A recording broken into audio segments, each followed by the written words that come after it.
Dal buon governo della Regione agli impegni mantenuti, gli obiettivi da raggiungere, è stato questo il tema della manifestazione promossa dal gruppo di Diventerà Bellissima all'Assemblea regionale siciliana, che si è svolta oggi presso l'hotel Dioscuri by Palace. Alla kermesse presenti i vertici del movimento, il governatore Nello Musumeci, Gino Ioppolo, Giuseppe Catania, l'assessore regionale Ruggero Razza, i deputati regionali Aricò, Savarino, Assenza, Galluzzo e Giuseppe Zitelli. Hanno aperto i lavori alcuni sindaci e amministratori in carica e quindi un confronto con gli imprenditori che hanno costituito in Sicilia esempi positivi per l'economia e per il sociale. Nel pomeriggio di oggi i protagonisti saranno i giovani amministratori e concluderanno la giornata gli interventi del gruppo parlamentare a partire dal capogruppo Alessandro Aricò. La chiusura dei lavori è affidata alla relazione del presidente della regione siciliana Nello Musumeci, che ci ha anticipato qualcosa ai nostri microfoni. È l'iniziativa che si inserisce nel calendario che abbiamo già avviato,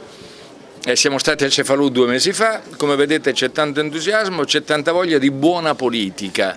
la politica fatta di idee che diventano azioni,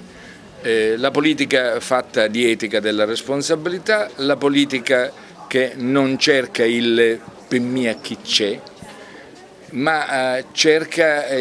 la priorità e le necessità che emergono dal territorio. Dobbiamo voltare pagina, dobbiamo stare accanto alle imprese, dobbiamo capire che ruolo può avere la Sicilia fra 10 anni, fra 15 anni, fra 20 anni. Noi siamo stanchi di essere la porta d'Europa soltanto sotto l'aspetto umanitario. La Sicilia vuole essere la porta d'Europa anche sotto l'aspetto economico e per poterlo fare ha bisogno di infrastrutture. Allora lo Stato ci dica perché non ci sono le ferrovie veloci, ci dica perché non è completato l'anello autostradale, ci dica perché non c'è un porto hub, ci dica perché non c'è un aeroporto hub, ci dica perché l'alta velocità in Sicilia è soltanto un sogno. Ecco, queste sono le domande che noi vogliamo porre al governo nazionale. Sulle risposte non ci facciamo illusioni. Covid e immigrazione, due temi importanti che lei al momento deve cercare di risolvere, in qualche modo ci sta riuscendo. Abbiamo posto un tema serio, abbiamo detto al governo Conte: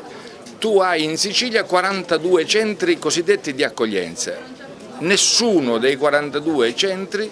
è in regola con la legge, quindi che una struttura dello Stato sia fuori legge dal punto di vista igienico-sanitario è un fatto grave e siccome la sanità in Sicilia è di competenza del Presidente della Regione e non del Ministro dell'Interno e neppure del Governo nazionale, io ho posto il tema seriamente, al di là di quello che dirà il TAR, ma sappiamo già che tutto è scontato, io mi rivolgerò se sarà necessario alla Procura della Repubblica perché ci sono responsabilità penali serie sulle quali è bene che la magistratura venga chiamata ad assumere una posizione. Non si può più scherzare, ecco, su queste cose. Poi che il fenomeno migratorio sia sfuggito di mano al governo Conte è sotto gli occhi di tutti, ne abbiamo ricevuto 20.000 in questi 8 mesi, non c'è controllo di pattugliamento sul mare Mediterraneo,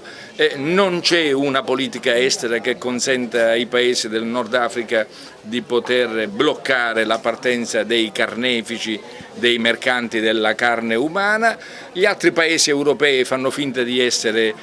in Asia o in Australia e quindi per loro il problema immigrazione non è un tema perché tanto scaricano tutto sul popolo siciliano. Siamo stanchi,